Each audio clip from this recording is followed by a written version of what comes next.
வணக்கம் ரிஷபராசி நண்பர்களே. வரக்கூடிய ஆடி மாதத்தில் உங்களுக்கு எந்த மாதிரியான பலன்கள் கிடைக்க போகுது அப்படிங்கிறத தான் இந்த பதிவு மூலம் நாம் பார்க்க போகிறோம். முதல்ல செவ்வாய் பகவானை பார்ப்போங்க. செவ்வாய் பகவான் உங்களுக்கு 12வது ராசியில் இருக்கார். 12வது ராசியில் செவ்வாய் இருக்கிற போது ஒரு சிலருக்கு இந்த சொத்து வகையில் விரய செலவுகள் ஏற்படும். அப்படின்னா என்ன, அது ஒரு சிலருக்கு சொத்து வாங்குற பாக்கியம் கிடைக்கும், ஒரு சிலருக்கு சொத்தை விற்கிறது, அதனால நம்ம காசு வாங்கணுங்கிற எண்ணங்கள் வரும். அதே மாதிரி ஒரு சிலருக்கு சொத்தை அடமானம் வைக்கிறது பேங்க்ல கூட, அந்த மாதிரியான எண்ணங்கள் வரும். அப்படி எதுவும் நீங்கள் பண்ணணும்னு நினச்சா அந்த காரியம் உங்களுக்கு கை போடுங்க. அதோட ஒரு சிலருக்கு மட்டும் வீட்டில் அந்த மருத்துவ செலவுகள் அப்படின்னு சொல்லணும், அந்த மருத்துவ செலவுகள் வந்துடும். ஒன்று, ஒரு சிலருக்கு ப்ரெஷர் சம்மந்தப்பட்ட வகையில் அல்லது ரத்த ஓட்டம் சம்மந்தப்பட்ட வகையில் அந்த மருத்துவ செலவுகள் வரலாம்.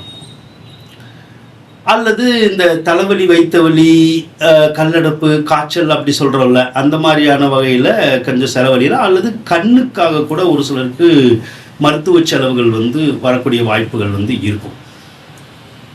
ஜூன் 19ஆம் தேதி செவ்வாய் பகவான் உங்கள் ராசிக்கே வந்துடுவார். அப்போ உங்கள் ராசிக்கே செவ்வாய் வர்ற போது என்ன பண்ணும் அப்படின்னா, பொதுவாக அவர் 7ஆம் இடத்தை பார்க்கறதுனால திருமணம் ஆகாதவங்களுக்கு திருமண பாக்கியம் கைகூடும். வரன்களே அமையலைன்னா அந்த மாதத்தில் வரன்கள் அமையக்கூடிய யோகம் நிறைய பேர்த்துக்கு இருக்கும். இதில் தசாபுத்திப்படியும் உங்களுக்கு திருமணம் நடக்கணும்னு வந்திருந்தால் கண்டிப்பாக திருமணம் முடிவு செய்யப்படும்.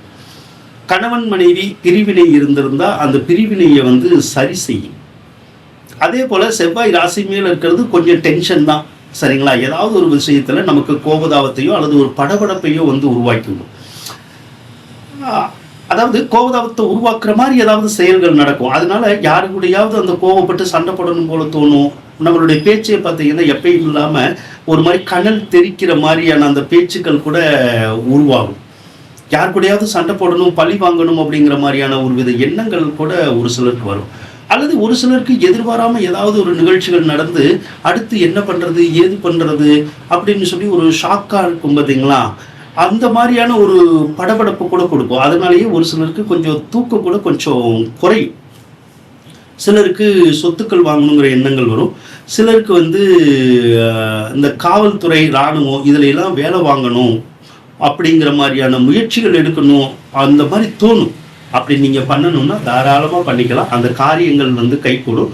பொதுவாக டென்ஷனுக்குடைய மாதம் அப்படிங்கிறனால கொஞ்சம் பொறுமையோட நம்ம இருக்கிறது நல்லது, நிதானமாக பேசுறதும் நல்லது.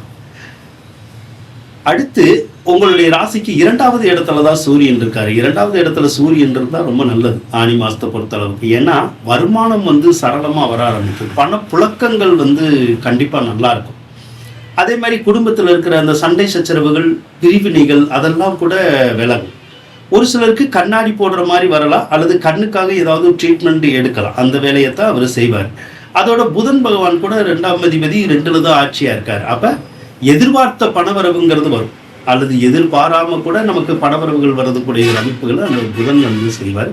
2வது இடத்துல புதன் இருக்கிறது கல்வியில் வெற்றி பெறக்கூடிய ஒரு அம்சமும் இருக்கு.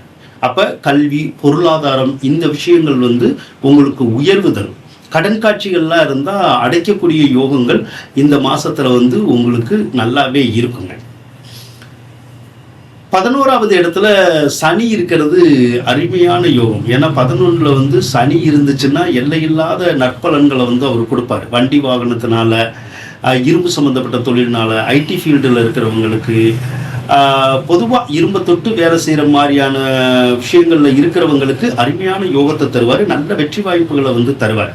வாழ்க்கையில் ஜெயிக்கக்கூடிய ஒரு அமைப்பு அந்த சனி கொடுக்கும். இப்போ அவர் 10ஆம் அதிபதி வேற. 10ஆம் அதிபதினா வேலை இல்லாதவங்களுக்கு வேலை கொடுத்துருவார். வேலை இருக்கிறவங்களுக்கு பதவி உயர்வு, சம்பள உயர்வு அந்த மாதிரி ஒரு சிலருக்கு பிஸ்னஸ் பண்ணணுங்கிற எண்ணங்கள் வரும். அப்படி பண்ணணும்னா தாராளமாக பண்ணலாம். அப்படி பண்ணினாலும் அந்த பிஸ்னஸ் ரொம்ப நல்லா இருக்கும். குறிப்பாக இரும்பு சம்மந்தப்பட்ட தொழில்கள் செஞ்சால் நம்மளுடைய வாழ்க்கையில் நல்ல முன்னேற்றத்தை பெற முடியும்.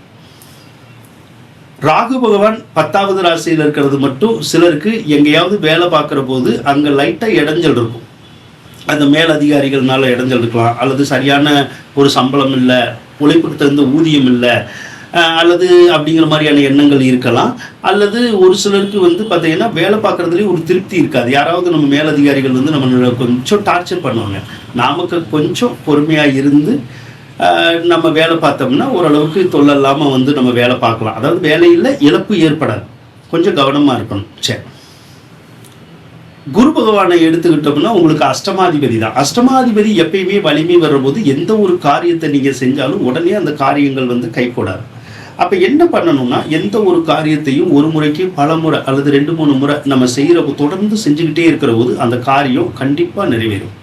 அதே மாதிரி ஆரம்பத்தில் ஒரு காரியம் தடைப்பட்டு கடைசி நேரத்தில் அந்த காரியம் கைகூடுங்கிற மாதிரி இருக்கு.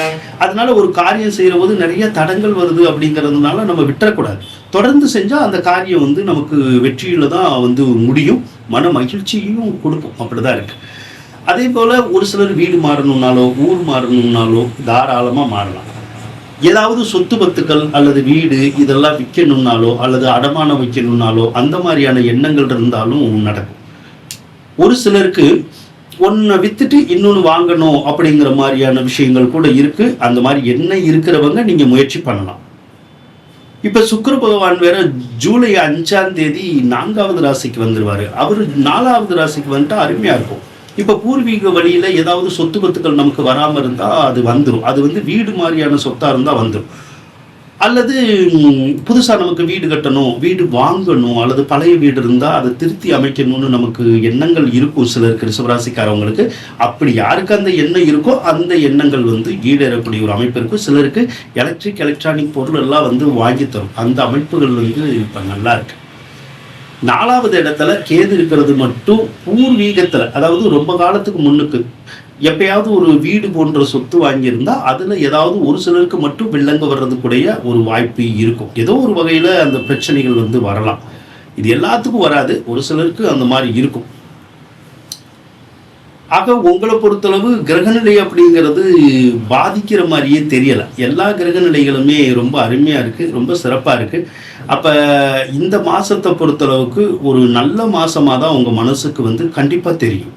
வாழ்த்துக்கள் நண்பர்களே.